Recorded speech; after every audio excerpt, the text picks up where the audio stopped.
하나님 말씀 베드로후서 3장입니다.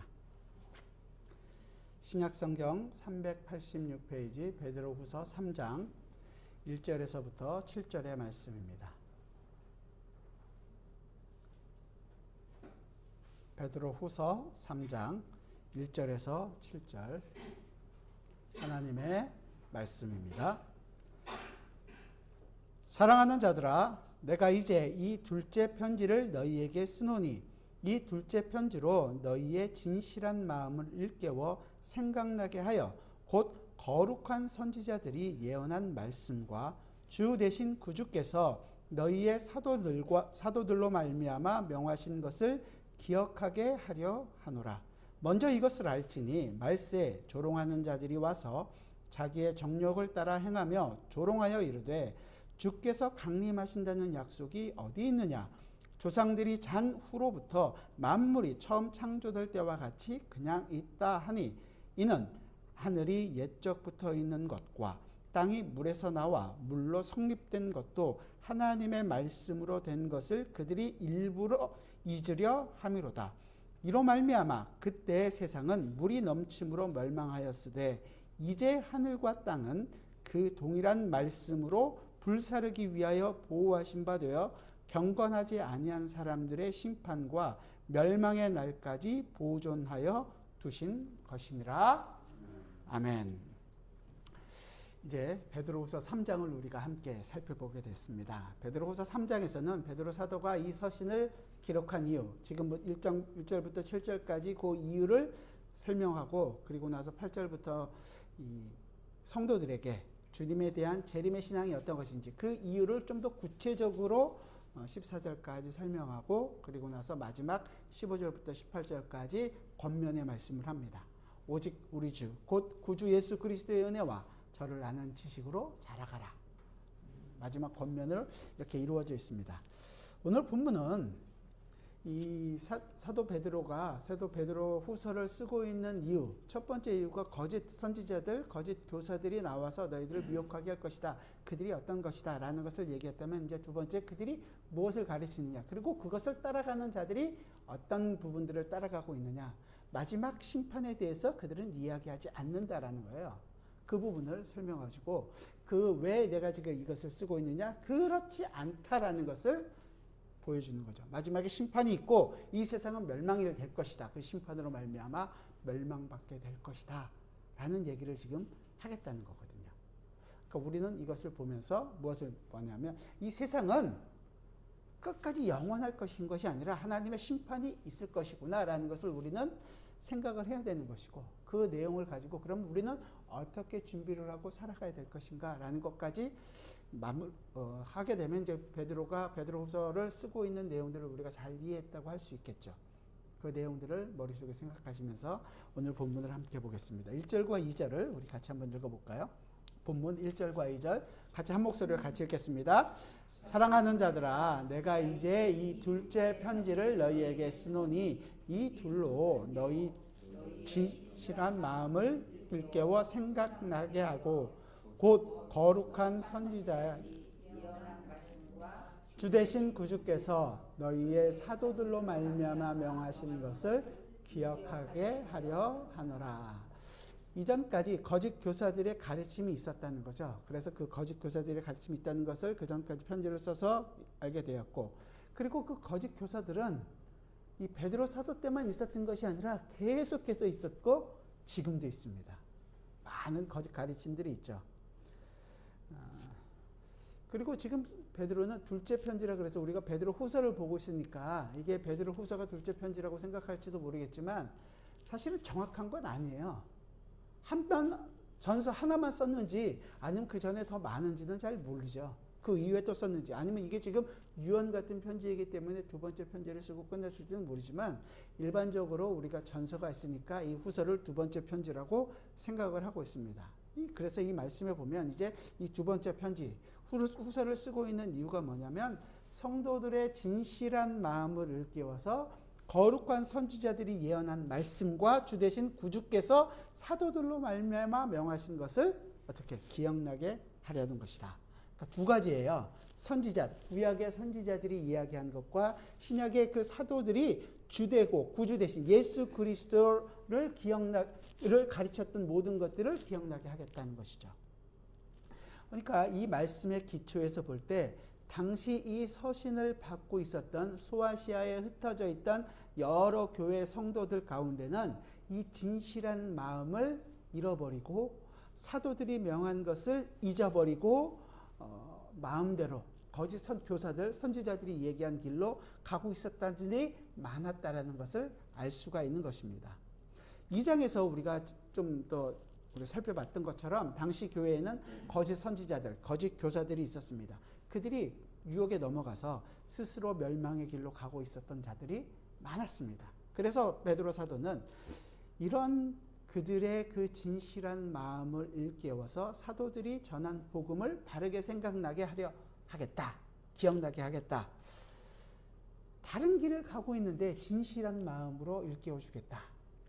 저는 이 부분에서 베드로가 너무 침착하게 지금 설명하고 있는 게 아닌가 싶은 생각이 들었어요. 왜냐하면 잘못 가는 길을 가고 있으면 어떻게 하세요? 그 길이 아니라 일로 가셔야 됩니다. 이렇게 진실한 마음으로 얘기하면 어떤 마음이 드세요? 에라 너나 가라. 그러지 않고 심각하게 꾸짖고 그 길이 아닙니다. 이렇게 얘기하고 가면 매맞습니다. 이렇게 얘기를 하면 좋을 것 같은데 그러지 않고 좀 타이르듯이 아니면 진실한 마음으로 호소를 하고 있는 듯한, 하지만 그 하나님의 말씀은 그 말씀을 받는 자들의 마음을 감동해서 그들로 하여금 가는 길을 돌이키게 할 것이라는 것을 믿습니다. 우리의 마음도 마찬가지죠. 우리도 우리 마음속에도 다 까끌까끌한 것들이 다 있잖아요. 하나님의 말씀을 말씀대로 받기보다도 내가 좋아하는 말씀은 받고 내가 그냥 싫어하는 말씀들은 좀 뒤로 물르고 이런 경우들이 많잖아요. 그리고 또 내 속에서 얼마나 많은 이 복음들을 만들어냅니까? 성경 해석에 있어서도 항상 내가 좋아하는 대로 해석하고 받아들이고 그거 갖고 은혜 받았다고 좋아할 때도 많습니다. 그래서 이 사도는 그것이 아니라 진실한 마음, 성령 하나님께서 우리에게 보여주시고자 하는 그 마음을 일깨워 주겠다는 거죠. 성경으로 다시 한 번 더 이 성경이 이야기하는 것이 어떤 것인지를 알게 되기를 원하는 것입니다. 그래서 멸망의 길로 가지 않고 생명의 길로, 생명이신 예수 그리스도를 따라가는 자들이 되기를 원하는 것이었습니다. 사도들이 활동했던 이 초대교회 때는 예수님의 재림이 임박할 것이라는 것을 믿었습니다. 왜냐하면 내가 너에게 곧 오겠다라고 예수님께서 얘기해 주셨으니까. 그리고 나서 얼마 지나지도 않았어요. 지금 거의 한 35년, 길어야 50년 그 정도 된 시점이거든요. 그럼에도 불구하고 복음을 전하는 사도들은 보니까 눈앞에서 많이 죽어나가고 있잖아요. 오신다고 얘기했던 예수님은 아직 오시지를 않자 여러 가지 혼동들이 교회 내에서 있었던 것입니다. 그럼에도 그때 거짓 교사들은 또 이런 틈을 타서 주님께서 오신다는 것은 이때까지 안 오는 거 보니까 오시지 않는다. 이런 것들이 교회에 나타나기 시작했던 거죠. 거기서 베드로 사도는 그들의 그 거짓 교훈을 경계하고 진실한 마음을 일깨워서 주님의 강림하심, 다시 오신다는 그 기다리도록 하기 위해서 이 두 번째 편지, 베드로 후서를 기록하고 있는 것입니다. 그렇기 때문에 이제 우리가 이 편지를 읽으면서 우리가 같이 상기하면서 우리가 무엇을 알아야 하는가 하면 우리도 똑같습니다. 거룩한 선지자들이 예언한 말씀. 이거 뭐죠? 구약이죠, 구약. 그 구약의 말씀과 주 대신 예수 그리스도께서 사도들로 말미암아 명하신 것이 무엇인지 신약의 말씀이죠. 이것들이 지금 다 완전히 기록되어 있는 것은 아니지만 기록되어지고 가르쳐지고 있는 모든 내용들을 우리가 바르게 알아야 되는 것입니다. 그러니까 우리가 성경 해석에 있어서 굉장히 중요한 부분이 2절에서 나오는 건데 2절에서 나오던 거룩한 선지자의 예언한 말씀, 구약의 예언과 그 다음에 주 대신 구주께서 주 되시고 구주 되신 예수 그리스도 그분을 얘기하는 것. 신약이 예수 그리스도께서 이 땅에 오신 것과 이 땅에 오셔서 하신 일과 그 십자가의 죽으심의 의미와 부활과 승천과 다시 오시겠다고 얘기했던 그 모든 내용들을 다 바르게 이해하는 것이 필요하다는 거죠. 사도 바울은 그래서 에베소서에서 교회의 기초가 어디 있느냐? 선지자와 사도들의 가르침 위에 교회가 있다라고 여기까지 얘기하고 있는 것입니다. 그 가르침의 특징은 그래서 어떤 새로운 것을 여러분에게 알려주는 것이 아니라 이전까지 예수 그리스도께서 오실 것이다. 예수 그리스도께서 오셔서 하신 일이다. 예수 그리스도께서 다시 오실 것이다. 라고 했던 내용들을 가르치는 것입니다. 그래서 그 모든 내용들을 우리가 명확하게 이해할 때만이 바르게 이해하는 거예요. 그러니까 서신서가 중요한 이유는 뭐냐면 예수 그리스도를 보여줬던 그 내용들을 우리에게 설명해 주는 것이었거든요. 가장 대표적인 예가 고린도전서겠죠. 홍해 사건을 뭐라고 얘기하는 거예요? 물로 세례를 받은 것이다. 우리의 홍해 사건을 신약에 와서 그것을 어떻게 이루셨는지를 분명히 보여주는 거죠.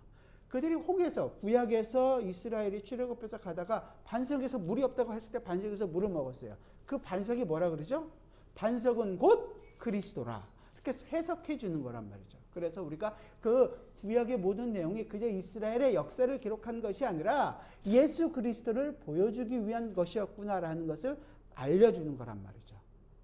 우리가 얼마 전에 배웠던 베드로후서 1장 19절에서 등불이고 샛별이 된다라는 것을 바르게 이해하지 못하는 자들이 바로 거짓 교사. 그 구약의 내용들을 그리스도로 이해하지 못하는 자들이 있었다는 것이고 오히려 사사로이 해석해서 이 다른 사람들을 유혹하고 넘어뜨리려 한다는 것입니다. 그런 것들은 우리에게 구원의 기쁨을 주는 것도 아니에요. 잠깐 이렇게 신기한 해석이 이렇게 놀랄 수는 있지만 오래 갈 수는 없습니다. 그러다 보니까 여러분들이 설교라는 것들을 참 많이 들어왔고요. 그 설교 속에서 때로는 감동도 받고 나름대로 눈물도 흘렸을 경우도 있고 또한 어떤 때는 교훈도 얻었을 수 있습니다. 하지만 그것으로 성경이 이야기하고 있는 것은 그것이 끝이 아닌 것입니다. 우리는 사도 바울과 같은 마음으로 말씀을 받아야 되는 거예요. 그 모든 것 속에서 예수 그리스도 외에는 다른 어떤 것도 내가 알지 않기를 원하노라. 예수 그리스도만을 더욱더 알기를 원하라는 거죠. 내가 갖고 있는 모든 것들은 다 배설물로 여기고 오직 그리스도와 십자가만을 나는 자랑하기를 원하는 것입니다. 이게 성도가 성경을 바르게 이해하고 그 성경대로 살기 위하여 내 속에서도 이 십자가만을 자랑하는 삶을 살기를 고백하는 그 삶을 살아가는 것이죠. 구약의 모든 사건과 예수 그리스도의 일을 그리스도의 십자가로 보는 것이고 다른 해석은 거부하는 것입니다. 복음을 이해하고 듣는 귀가 생겼다는 거죠. 그러니까 모든 것에서 성경을 들을 때는 그리스도를 알게 되고 그리스도를 더욱더 깊이 알아가면 갈수록 그리스도를 의지하는 자가 되는 것입니다. 때로는 설교를 들으면서 내 귀에 이런 멋진 이런 나에게 도움이 되는 말 내가 이거 어디 가서 써먹어야지 이렇게만 끝난다면 굉장히 안타까운 일이 아닐 수 없습니다. 다시 말씀드리지만 성경은 예수 그리스도의 오심과 구약과 예수 그리스도께 오셔서 하신 일, 그 신약의 복음서와 그분이 앞으로 앞으로 다시 오실 것이다라는 것을 보여주는 것. 이 서신서들의 내용들을 우리가 잘 이해해야 하는 것이죠. 그렇다면 구약에서는 어떻게 예수님을 보였을까요? 구약의 모든 선지자들의 내용들이 특히 선지서들 이사야, 예레미야, 에스겔, 다니엘 이런 구약 또 소선지자들 12명이 있는 모든 선지자들이 예언했던 내용들이 이 메시아에 대한 예언이었습니다. 그것을 다 살펴보면 좋겠지만 그러기에는 식사를 못 하시겠죠. 다 살펴보면 이사야서에 대해서 나온 것만 우리가 좀 한번 살펴봤으면 좋겠습니다. 먼저 이사야 7장입니다. 구약 이사야 7장 975페이지 이사야 7장 14절입니다. 이사야서 안에 있는 내용들을 가지고 우리가 좀 살펴보려고 합니다. 이사야서를 쭉 뒤로 가시면서 한번 살펴보죠. 이사야 7장 14절 메시아 예언을 이사야는 어떻게 하고 있는지 예수님을 예언했던 내용들이 어떤 것인지를 한번 살펴보겠습니다. 7장 14절 같이 읽어보겠습니다. 시작. 그러므로 주께서 친히 징조를 너희에게 주실 것이라. 보라, 처녀가 잉태하여 아들을 낳을 것이요 그의 이름을 임마누엘이라 하리라. 자, 9장으로 요 한 장 뒤로 좀 넘어가시면 9장 6절과 7절입니다. 9장 6절과 7절 같이 볼까요? 같이 읽죠. 시작.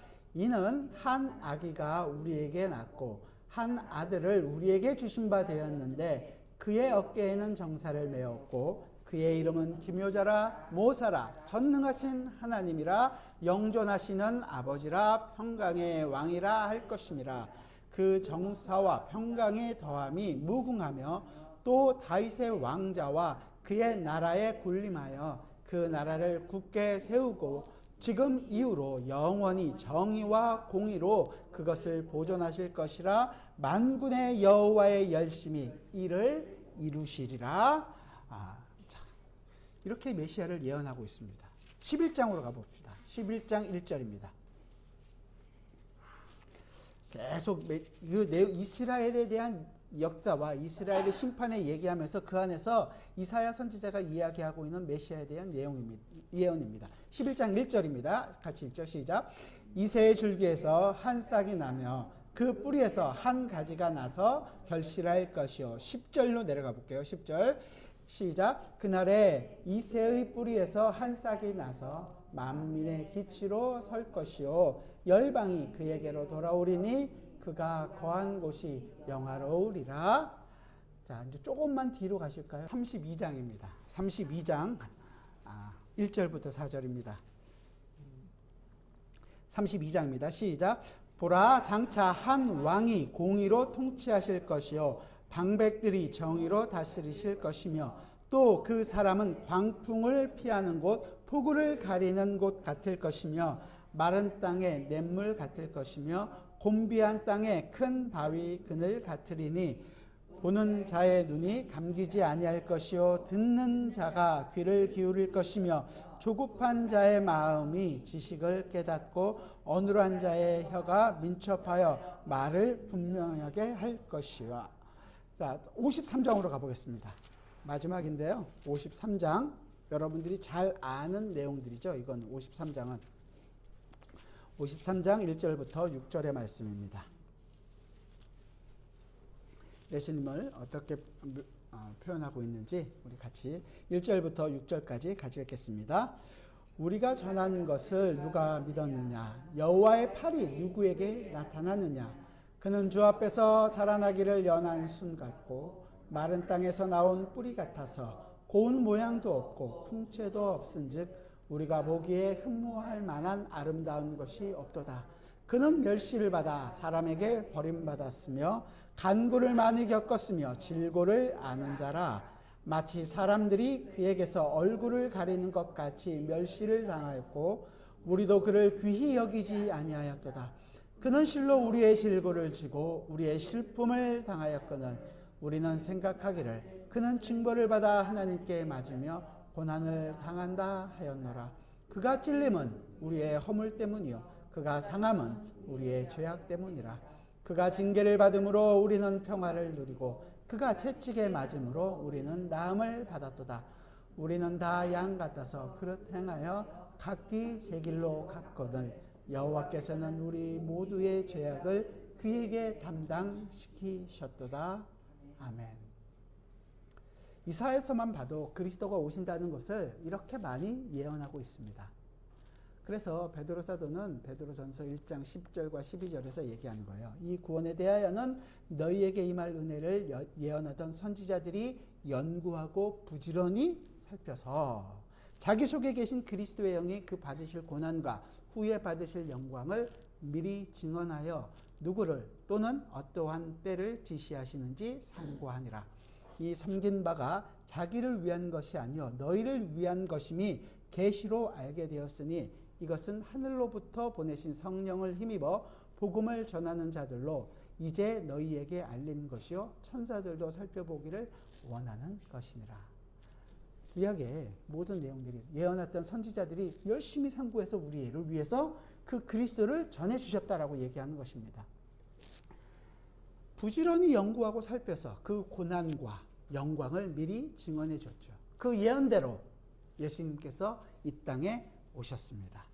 그런데 사도들은 오신 메시아를 이제 증거할 뿐만이 아니라 다시 오신다고 얘기하셨던 그 예수님께서 다시 오시겠다고 얘기하셨잖아요. 그 다시 오실 메시아도 역시 증거하였습니다. 주님께서 사도들에게 다시 오실 것을 약속해 주셨죠. 그 오신다는 약속도 이제 다 살펴보면 좋은데 마태복음에 있는 말씀 제가 마태복음에 있는 말씀 중에서 제가 몇 마디만 말씀드리겠습니다. 마태복음 10장 23절에 보면 이 동네에서 너희를 박해하거든 저 동네로 피하라. 내가 진실로 너희에게 이르노니 이스라엘의 모든 동네를 다 다니지 못하여서 인자가 오리라. 다시 오시겠다는 얘기죠. 16장 27절과 28절입니다. 사람이 만일 온 천하를 얻고도 제 목숨을 잃으면 무엇이 유익하리요? 사람이 무엇을 주고 제 목숨과 바꾸겠느냐? 인자가 아버지의 영광으로 그 천사들과 함께 오리니 그때 각 사람이 행한 대로 갚으리라. 다시 오신다는 것과 심판이 있다는 것을 분명하게 얘기해 주고 있습니다. 23장 39절에서는 내가 너희에게 이르노니 이제부터 너희는 찬송하리로다. 주의 이름으로 오시는 이여 할 때까지 나를 보지 못하리라. 다시 오신다. 가능한 그때까지는 잠깐 동안은 너희는 나를 보지 못한다는 말씀이시죠. 26장 64절에서도 예수께서 이르시되 내가 말하였느니라. 그러나 내가 너희에게 이르노니 이후에 인자가 권능의 우편에 앉는 것과 하늘 구름을 타고 오는 것을 너희가 보리라 하시니 예수님께서 다시 오신다는 약속을 이렇게 계속 증거하고 있는 것입니다. 그런데도 불구하고 얼마 세월이 지나지 않았어요. 35년, 거의 한 40년 그 정도 밖에 안 지났는데 주님의 재림에 확신을 가지는 사람들이 적어지고 오히려 얘기하는 것, 오늘 베드로 후서에서 얘기하는 것처럼 조롱하는 사람들이 많아진 것입니다. 이게 지금뿐만이 아니라 그때부터 말세가 가지고 있는 특징인 거죠. 오늘 우리가 예수님을 믿는다고 이렇게 주님 앞에 나와서 예배를 하고 참석하고 있습니다만 과연 이 세상에 있는 사람들이 주님의 재림을 생각할까요? 아니, 재림뿐만이 아니라 재림하게 되면 이 세상이 심판으로 불살라지게 될 것이라는 것을 생각이나 할까요? 우리가 예수님을 믿는다는 것은 우리가 생각하는 대로 우리의 마음대로 믿는 것이 아니라 하나님의 말씀이 주시는 대로 그 말씀대로 따라서 우리는 믿어야 되는 것입니다. 성경에서 약속하고 있는 것을 믿는 것이 믿음이지 내가 믿고 싶은 것만 믿는 것은 믿음이라고 얘기할 수 있는 것이 아니고 그건 오히려 신념이 될 수밖에 없는 거죠. 신념은 교회 아니어도 유교회도 있고 다른 종교에도 다른 종교라고 얘기하는 곳에도 많이 있을 수 있습니다. 그런 것은 믿음이라고 얘기할 수 있는 것이 아닙니다. 우리의 생각으로 만들어내는 것이 아니라 이것은 오직 성령 하나님께서 우리에게 임하셔서 우리의 눈과 마음을 열어주셔야지만이 가능한 것입니다. 그리고 이런 믿음을 가진 사람은 성경에서 말하는 모든 하나님의 약속들이 믿어지는 거죠. 가장 중요하게는 창세기 1장 1절 태초에 하나님이 천지를 창조하시니라. 이 모든 피조물이 하나님께서 창조하셨다라는 내용들을 믿는 것입니다. 아무것도 없는 데서 하나님의 말씀으로 빛이 있으라. 빛이 있었던 것처럼 그 말씀에 창조의 능력이 있어서 모든 천지가 창조되고 이루어졌다라는 것을 믿는 것입니다. 어떤 과학자가 뭐라고 얘기해도 온 인류가 나는 그거 못 믿겠다고 해도 성령 하나님이 임한 자에게는 그래서 이 모든 천하가 없어진다고 하더라도 하나님의 이 약속의 말씀은 1.1핵도 없어지지 않고 반드시 이루어질 것이고 앞으로의 된 말씀도 이루어지게 될 것이라는 것을 믿는 것입니다. 이게 성경대로 믿는 것이죠. 그런데 말세가 되면 어떤 자들이 나온다고 베드로 사도가 얘기하는지 볼까요? 3절과 4절입니다. 오늘 본문 3절과 4절을 같이 보겠습니다. 시작. 먼저 이것을 알지니 말세에 조롱하는 자들이 와서 자기의 정욕을 따라 행하며 조롱하여 이르되 주께서 강림하신다는 약속이 어디 있느냐? 조상들이 잔으로부터 만물이 처음 창조될 때와 같이 그냥 있다 하니 말세에 조롱하는 자들이 나온다는 거죠. 그래서 예수님의 재림과 모든 자의 부활과 세상의 심판과 이 세상이 불살라 없어질 것을 믿는 자들 보고 세상은 어떻게 한다고? 조롱한다고 얘기합니다. 오늘 주님의 재림과 심판과 같은 이런 말씀을 이 세상에 믿지 않은 자들이 어떻게 보겠습니까? 심판할 것이다. 불이 떨어질 것이다. 미친 사람들의 미친 짓이라고 당연히 그렇게 생각하고 여기지 않겠습니까? 그런데 문제 말이죠. 더 큰 문제는 세상은 그렇게 우리를 볼 수 있을지 모르지만 믿는다고 하는 그렇게 나와서 교회에 앉아있는 교회가 이 말씀을 그대로 믿지를 않는 거예요. 오늘날 주의 그 약속의 말씀을 믿고 오늘이나 내일이나 주께서 다시 오시기를 정말로 간절히 사모하면서 여러분들은 앉아 계시고 매일매일의 삶을 살아가고 계십니까? 요한계시록 끝에 얘기하잖아요. 주여 어서 오시옵소서. 그 말씀대로 주님께서 속히 오시겠습니까? 거기에 아멘 주여 오시옵소서. 여러분들 그렇게 쉽게 얘기할 수 있을까요? 그걸 기다리고 매일매일 살아가십니까? 이런 믿음이 있는 자들에게 주의 은혜가 있을 것이라고 성경은 계시록 마지막에 그것을 구하는 자에게 얘기하는 거예요. 주 예수의 은혜가 모든 자들에게 있을지어다. 이 모든 자들은 주여 어서 오시옵소서라고 기다리는 그 자들에게 주의 은혜가 넘치게 될 것이라고 얘기하는 거죠. 우리에게 이 은혜가 있다면 주님의 다시 오심을 기다릴 것입니다. 뿐만 아니라 이 세상이 불살라 없어질 것이라는 것도 믿을 것입니다. 그러므로 성도란 이 새 하늘과 새 땅이 우리에게 임하기를 간절히 기다리는 자임에도 불구하고 세상이 마지막에 심판받게 될 것이라는 것을 바라보고 사는 자라니. 우리는 그런데 그 사실을 잘 잊어요. 왜냐하면 내 정욕대로 살고 싶고 내가 이 땅에서 그래도 괜찮은 사람처럼 살고 싶으니까요. 이 정욕대로 산다라는 것은 결국 이 땅에 속한 것으로 눈에 보이는 것들을 의지하고 살겠다는 것입니다. 그것들을 좋아하고 그것들이 더 많으면 더 기쁘고 그것들로 말미암아 내 삶이 좀 풍요로워질 수 있다고 생각하고 그것이 많으면 나는 그래도 어깨에 힘 좀 주고 살 수 있다고 생각하는 거죠. 그래서 할 수만 있다면 종말이 없다고 얘기하고 싶은 거예요. 내가 이렇게 잘 살고 있는데 내가 괜찮은데 종말이 있다라는 것은 나를 자랑할 수 없으니까요. 그러나 성경은 분명히 기록되어 있습니다. 종말이 있다. 마지막에 심판이 있을 것이다. 하지만 우리는 자꾸만 종말이 없는 것처럼 산다는 거죠. 거기에 대해서 이렇게 살아가는 자의 특징이 뭐냐면 서로 종말에 관해서 심판에 관한 언급을 서로 하지 않는 거예요. 하지만 언급하는 사람이 있다면 그건 나중 일이야. 그냥 덮어도 이걸 성경 뭐라 조롱하는 거라고 얘기하는 거거든요. 4절에서 보면 그래서 주의 강림하신 약속이 어디 있느냐? 아까 읽었잖아요. 마태복음 제가 쭉 읽어드렸잖아요. 예수님께서 다시 오신다고 분명히 얘기했잖아요. 그 약속들이 성경에 분명히 기록되어 있습니다. 그런데도 불구하고 그것을 믿지 않는 사람들 그게 어디 있느냐 이거예요. 두 번째는 이렇게 얘기하죠. 조상들이 잔으로부터 만물이 처음 창조될 때와 같이 그냥 있다 한다. 이건 종말이 어디에 있는가 하는 것들이 그냥 그건 이론적이라는 거죠. 세상은 영원하다는 거예요. 이 땅은 사라지지 않고 영원할 것이다. 물론 성경에도 땅이 영원할 것이라는 구절이 있어요. 전도서 1장에 보면 한 세대는 가고 한 세대는 오되 땅은 영원히 있도다. 이건 그저 세대와 세대는 가지만 땅이 오래처럼 있는 것처럼 보인다는 것을 하나의 설명해 주는 것이지 성경은 이 땅이 영원할 것이라고 얘기하지 않습니다.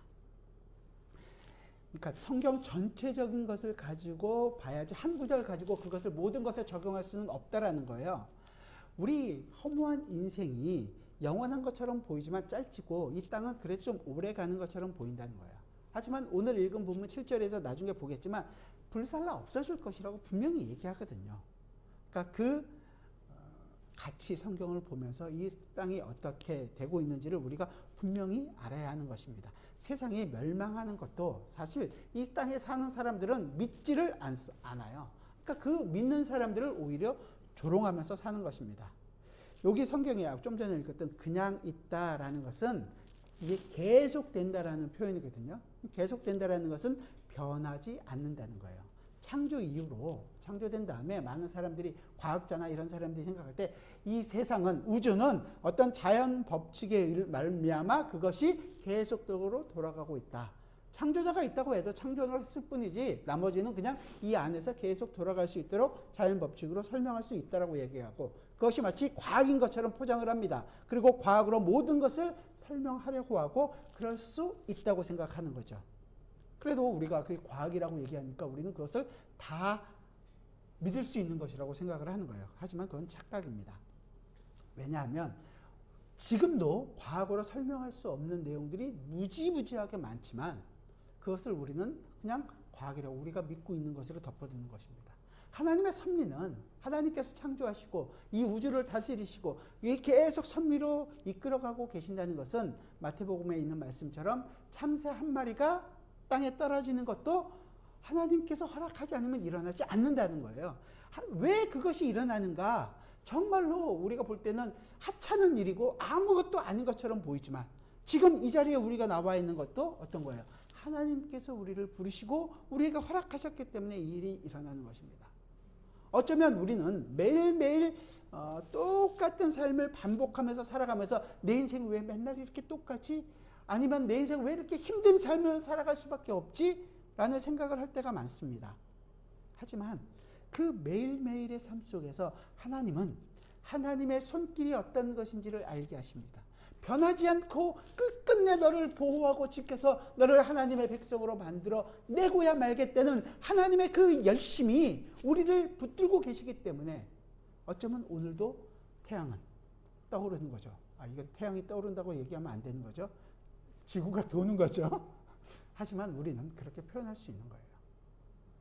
공기가 차갑고 또 따뜻하고 이런 모든 것들을 주면서 하나님의 손길들을 그 순간순간마다 우리로 하여금 알게 하시고 거기에 감사하게 하고 하나님의 그 놀라운 손길들로 말미암아 내가 지금 자라가고 있다는 것을 알게 해주시는 것이라는 거예요. 그것을 아는 자가 복 있는 자입니다. 오늘날 교회의 대세가 종말과 심판에 대한 말씀이 거의 사라지고 있는 것이 굉장히 안타깝습니다. 그래서 밖에 나가서 전도를 해도 심판이니 예수 믿지 않으면 지옥 갑니다. 지옥입니다. 멸망입니다. 이런 말은 요즘 말 혐오감을 준대요. 그렇습니까? 진짜를 얘기하면 혐오감을 주니까 그거 말고 대신에 하나님은 사랑이시다. 하나님은 이렇게 예배 교회 나오고 그러면 여러분들은 복 받을 겁니다. 성공할 것입니다. 이래야지 좋아한대요. 이건 복음이 아닙니다. 왜 이렇게 얘기하느냐? 우리 5절 볼까요? 본문 5절입니다. 5절 같이 읽죠. 시작. 이는 하늘이 옛적부터 있는 것과 땅이 물에서 나와 물로 성립된 것도 하나님의 말씀으로 된 것을 그들이 일부러 잊으려 함이로다. 일부러 잊으려 한다는 거예요. 일부러. 그렇게 생각한다는 거예요. 성공한다는 거 좋은 것만 줘야지 심판, 멸망, 다 불사라진다 이런 것들은 다 일부러 잊게 만든다는 것입니다. 그런데 여기 보니까 이는 하늘이 옛적부터 있는 것, 옛적부터 있다라는 것은 옛 세계가 있다라는 거예요. 옛 세계가 있다라는 것은 뭐죠? 새 세계가 있다는 거죠. 두 개를 대조시킨다는 거예요. 새 세계는 조금 있다가 다시 나올 거니까요. 그러니까 옛 세계가 있다는 거예요. 옛 세계가 어떤 것이냐? 하늘과 땅이 하나님의 말씀으로 창조된 것을 창조됐다는 거죠. 그때를 얘기하는 거예요. 근데 그런 것들을 의도적으로 잊어버리려게 만드는 것. 그들이 거짓 교사들이 얘기하는 거예요. 자, 창세기 보면 우리는 창세기가 아무것도 없는 것을 무에서부터 창조되었다라고 얘기하는데 잘 읽어보면 태초에 하나님이 천지를 창조하시니라. 그리고 2절에서 땅이 혼돈하고 공허하며 그러면서 하나님의 영은 수면 위에 운행하시니라. 땅의 상태가 어떻다는 거예요? 물로 가득 찼다는 거예요. 물로. 수면 위에. 이 땅이라는 것은 지금 우리가 살고 있는 이 땅을 얘기하는 것이 아니라 우주 전체를 얘기하는 거거든요. 이 땅을. 그래서 물을 나누잖아요. 위에 물과 아랫 물. 그렇죠? 그 다음에 이 아랫 물을 또 나누는 게 바다와 땅으로 드러나게 하시는 거예요. 그 일들이 있었다라는 것을 얘기하는데 이렇게 말씀으로 천지가 창조된 것을 그들은 잊어버리게 하는 사람이 바로 주님의 강림이 없다고 얘기하는 사람들이라는 거예요. 이미 세상은 죄악으로 말미암아 한번 심판을 받았죠. 6절에 보면 이로 말미암아 그때 세상은 물이 넘침으로 멸망하였으되 라고 기록하고 있습니다. 이 이로 말미암아라는 것은 이라는 것이 뭐예요? 대명사잖아요. 이라는 것이 이로 말미암아 무엇으로 말미암아요? 바로 그 5절에 있는 하나님의 말씀으로 말미암아 그때 세상은 물이 넘침으로 멸망하였다라고 얘기하는 거예요. 물이 넘쳐서 멸망했던 사건이 언제입니까? 노아의 홍수를 얘기하는 거죠. 이게 그러니까 창조부터 노아의 홍수까지를 여기서 베드로는 옛 세대라고 얘기해 주고 있는 거예요. 옛 세대가 있었고, 그래서 노아의 홍수 때 사람들이 물로 말미암아 심판을 받은 것은 노아를 통해서 말씀하시는 하나님의 말씀을 무시했기 때문이고 조롱했다는 거죠. 그들은 노아를 외면했습니다. 아니, 말 그대로 조롱을 하고 살았습니다. 세상을 물로 심판한다는 하나님의 말씀을 그들은 전혀 믿지를 않았다는 것입니다. 그러므로 홍수가 나서 저희를 다 멸하기까지 깨닫지 못하고 그들은 먹고 마시고 사고 팔고 시집가고 장가가는 일만 그들의 삶의 목표가 되어서 살아갔던 것입니다. 그리고 바로 그때 물이 넘친 홍수가 나서 모든 사람을 다 지면에서 쓸어버렸습니다. 구원받은 사람은 노아와 노아 가족 7, 총 8명 뿐이었다는 것을 우리는 보게 됩니다. 이 얘기까지가 베드로가 이야기하고 있는 옛 세계인 거죠. 이 하나님의 말씀을 여러분들은 정말로 믿으십니까? 믿기는 해야 되는데 믿으려고 하니까 자꾸만 글쎄 그런 일이 있었을까? 내 생각과 내가 이때까지 배워왔던 모든 것들이 걸림돌이 돼서 이것을 막고 있습니까? 여러분의 생각들이 어떻든 간에 하나님의 말씀은 하나님의 때가 돼서 그 말씀대로 이루어질 것입니다. 천지가 말씀대로 창조되고 말씀대로 반드시 심판받게 될 것입니다. 이것은 만물이 다 주에게로 나오고 주로 말미암고 주에게로 돌아갈 것이다라고 얘기했던 그대로 되는 것입니다. 그렇기 때문에 믿는 자라는 것은 어제나 오늘이나 동일한 하나님의 말씀대로 된다라는 것을 믿는 자들입니다. 그런데 이러한 모든 성경의 말씀을 일부러 잊으려 하기 위해서 주의 강림도 없다, 세상에 심판도 없다, 이 세상은 처음 지어질 때부터 그대로 계속해서 있게 될 것이다 라고 자기끼리 말하고 자기끼리 믿고 그대로 가는 사람들이 있다는 거죠. 자기의 마음의 정욕을 따라 살고 싶어서 그 하나님의 심판에 대해서는 애써 피하는 것입니다. 하지만 아무리 그들이 세상에 끝이 없다고 하고 주의 강림이 없다고 하지만 주님의 약속이 취소되거나 변경되는 일은 없을 것입니다. 노아의 홍수 심판 때도 분명히 했죠. 노아의 홍수 때 노아와 그 가족 외에 다 멸망받았다는 사실을 분명히 기억해야 합니다. 하나님의 말씀은 일정 일획도 바뀌지 않고 변하지 않고 그대로 이루어질 것입니다. 마태복음 5장에서 얘기하잖아요. 진실로 너희에게 이르노니 천지가 없어지기 전에는 율법의 일점 일획도 결코 없어지지 아니하고 다 이루리라. 그러므로 누구든지 이 계명 중에 지극히 작은 것 하나라도 버리고 또 그같이 사람을 가르치는 자는 천국에서 지극히 작다 일컬음을 받을 것이요 누구든지 이를 행하며 가르치는 자는 천국에서 크다 일컬음을 받으리라. 그러니까 이 땅이 1.1획 하나님의 말씀이 1.1획도 변하지 않고 그대로 다 이루어질 것이라는 거예요. 그 일을 이루기 위하여 예수님께서 이 땅에 오셨고 그 일을 예수님께서 이 땅에서 온전히 이루셔서 십자가에 죽으셨고 다시금 부활하셨고 하늘에 오르셔서 이제는 어떤 거예요? 다시 와서 심판하겠다라는 약속을 하고 계시는 거죠. 그러면 지금 눈에 보이는 이 땅은 어떻게 될까요? 우리 7절 마지막으로 7절을 같이 한번 보겠습니다. 7절 같이 읽겠죠? 시작. 이제 하늘과 땅은 그 동일한 말씀으로 불사르기 위하여 보호하신 바 되어 경건하지 아니한 사람들의 심판과 멸망의 날까지 보존하여 두신 것이니라. 아멘. 우리가 좀 전에 본 것처럼 하나님은 주님의 말씀은 어제나 오늘이라 동일하다고 말씀드렸습니다. 그건 제 얘기가 아니라 히브리서 기자가 히브리서 13장 8절에서 얘기하는 거죠. 예수 그리스도는 어제나 오늘이나 영원토록 동일하시니라. 그 동일하신 분이 말씀하신 것도 다 동일한 말씀입니다. 자, 그러면 천지를 창조할 때 무엇으로 창조하셨죠? 말씀으로 창조하셨습니다. 그 동일한 말씀이고 노아의 홍수 심판 때 뭘로? 말씀으로 노아에게 얘기하셨고 그 말씀대로 그 하신 것도 동일한 말씀입니다. 말씀이 육신이 되어 우리 가운데 거하신다는 그 말씀도 동일한 하나님의 말씀입니다. 그 말씀이 되신 분이 그리스도가 이 땅에 오셨습니다. 그리고 우리를 대신하여 십자가에 죽으시고 다시 살아나신다고 얘기하고 그 일을 이루신 것도 동일한 말씀입니다.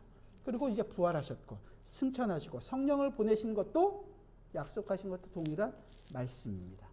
그 영광 중에 다시 오셔서 자기 백성, 하나님의 백성을 구원하시고 이 세상을 불로 심판하실 것도 동일한 말씀으로 되어 있습니다. 그러니까 이 성경이 하나님의 말씀인 거고 그 말씀은 반드시 그 하나님께서 약속하신 것을 이루어내신다는 것을 우리는 분명히 알 수 있는 것입니다. 그렇다면 우리의 신앙의 기초는 어디일까요? 내가 무엇을 붙잡고 있느냐? 이 붙잡고 있는 내가 신앙의 기초입니까? 아니면 하나님의 말씀, 이 말씀 위에 서야 하는 것입니까? 내가 생각하는 것, 내가 받아들이는 것, 이 감정이 아니라 때로는 이 말씀을 통해서 여러분들이 유익이 됐던 것들 아니면 여러분 삶에 도움이 됐던 말이 그것이 믿음이 되는 것이 아니라 온전히 하나님의 말씀 위에 서야만 하는 것입니다. 내 뜻이 아니라 주님의 뜻이 세워져야 한다는 거예요. 말씀에 기초하지 않은 신앙은 정말로 모래성 위에, 모래 위에 짓는 성과 같은 것입니다. 비가 오고 창수가 나서 다 쓸려갈 때 그 집도 함께 쓸려져 가는 것입니다. 아무것도 남지 않는 것입니다. 그렇다면 이 세상에 아직 보존되어 있는 이유를 우리가 7절에서 제가 다시 한번 읽어드릴게요. 이제 하늘과 땅은 그 동일한 말씀으로 불사르기 위하여 보호하신 바 되어 경건하지 않은 사람들의 심판과 멸망의 날까지 보존하여 두신 것이라. 제가 이 부분이 조금 한국 성경이 조금 안타까운데 번역이 왜냐하면 이제 그러잖아요. 그러니까 옛 세대와 새 세대를 부정하는 거죠. 이게 now거든요. 지금. 그러니까 새로운 세대는 어떤 것인지를 보여주는 거예요. 말씀드린 거죠. 창조부터 노아 홍수까지가 옛 세대고 이제 새로운 세대, 새 세대에 대해서 이야기하겠다는 거죠. 그 새 세대는 불살 것으로부터 보호하는데 무엇으로 보호하느냐? 하나님의 말씀으로 멸망하는 날까지 보존하여 두신 것이라는 거예요. 세 개죠. 창조, 홍수, 그리고 마지막 심판. 이 세 개가 있다는 거예요. 창조 후에 말씀드린 것처럼 자연 법칙으로 그래서 놔둬서 돌아가는 것이 아니라 하나님이 역사에 개입하셔서 하나님의 말씀대로 순종하지 않고 있던 이 세상을 심판하셔서 노아의 홍수로 물로 심판을 하셨고 이제 물로는 심판하지 않겠다는 하나님의 약속을 보이셨고 어떻게 마지막 날에 다시 심판하시겠다는 약속을 보여주는 거죠. 심판이 그렇게 무서운 것임에도 불구하고 우리는 하나님의 말씀을 계속 거역하고 우리 욕심대로 내가 하나님이 되어서 살고자 하는 그 마음대로 살아왔단 말이죠. 거기에 대해서 홍수로 심판하신 것처럼 하나님은 다시 심판하시겠다라는 것이 바로 지금 사된 거예요. 그때까지 기다려 두겠다. 지켜주시겠다는 거죠. 그러니까 세상이 매일매일 돌아가는 것은 하나님의 백성이 마지막까지 와서 하나님의 백성을 구원하시고 이 세상이 심판받아 마땅하다는 것을 알기 위하여 남겨놓으신 거예요. 하나님의 말씀이 아니라 자신의 정력대로 세상의 욕심을 따라 사는 경건하지 않은 사람들의 그 심판과 멸망의 날까지 보존해 두신 것입니다. 예수님께서 이 땅에 다시 오신다면 주님께서 말씀하신 대로 이 세상은 이제 더 이상 이 세상으로 존재하지 않죠. 성경대로 타작마당이 되는 거예요. 알곡은 들여서 그 하나님과 함께 하나님 나라에서 거하고 쭉정이는 영원히 사르지 않는 그 불에 던져져서 영원토록 그 불살라짐을 당하게 되는 것이죠. 성령 하나님께서 사랑하는 저와 여러분의 우리 모두에게 은혜를 주셔서 우리로 하나님의 말씀을 믿는 이 말씀대로 믿고 이 마지막을 준비하고 이 세상에 눈 돌리지 않고 하나님만을 의지하는 믿음으로 사는 그 믿음을 주시길 원합니다. 매일매일 똑같은 삶 때문에 지치고 고민되고 슬프다가 아니라 그 매일매일 똑같은 삶에도 불구하고 그 속에서 하나님께서 나를 통해서 하나님 나를 경험하게 하시는 하나님의 손길을 알게 되기를 원합니다. 예레미야는 눈물의 그 편지를 썼던 그 애가 속에서 그 주의 자비가 너무도 고맙고 놀랍기 때문에 아침마다 새롭고 늘 새롭다고 얘기합니다. 여호와의 인자와 긍휼이 무궁하심으로 우리가 진멸되지 아니함이니이다. 이것들이 아침마다 새로우니 주의 성실하심이 크시도소이다. 우리가 이 땅에서 살아가고 있는 매일매일이 매일 똑같지만 매일매일이 새롭고 매일매일이 하나님의 은혜를 사모할 수 있는 날이라는 것을 잊지 마시기 바랍니다. 그래서 주님의 재림과 옛 하늘과 옛 땅이 불살라지기 위하여 존재되다는 것을 사실 믿고 사는 사람들이 여러분들이 되시고 이 땅을 의지하지 않고 사시기 바랍니다. 요한계시록 마지막에 있는 것처럼 아멘 주 예수여 오시옵소서라는 고백이 우리의 고백이 되기를 원합니다. 그 고백을 할 수 있는 자만이 이 성찬에 참여해서 예수 그리스도가 나와 함께 예수 그리스도의 떡과 예수 그리스도의 그 잔을 먹으며 내가 그리스도로 말미암아 이 세상에서 승리의 기쁨을 누리며 살겠습니다. 고백할 수 있는 여러분들이 되시기를 주님의 이름으로 부탁드립니다. 기도하겠습니다. 주님 감사합니다. 매일 똑같은 삶을 사는 것처럼 보이지만 주님은 그 속에서도 주님께서 이 땅에서 우리를 두신 이유를 알게 해주십니다. 나의 고난 속에서도 때로는 조그만 기쁨 속에서도 주님께서 내 인생 속에서 하나님의 나라가 어떤 것인지를 알게 하여 주시고 그 예수 그리스도와 동행하는 삶의 기쁨이 어떤 것인지를 알게 해주시니 감사합니다. 주님 그 아버지의 말씀을 우리로 하여금 더 깊이 알게 하여 주시고 더 풍성히 알게 하여 주시고 더욱더 하나님께 감사하며 나갈 수 있는 저희가 되게 하여 주옵소서. 이 세상에 눈 돌리는 순간 저희는 정말로 금방 힘들어질 수밖에 없다는 것을 압니다. 우리의 눈을 오직 예수 그리스도께만 그분의 십자가와 그 고난에 참여하는 것을 의미가 무엇인지 알게 하여 주시고 또한 하나님의 나라의 그 풍성함을 매 순간 누리며 살아갈 수 있는 저희 모두가 되게 하여 주옵소서. 예수 그리스도의 이름으로 기도드리옵나이다. 아멘.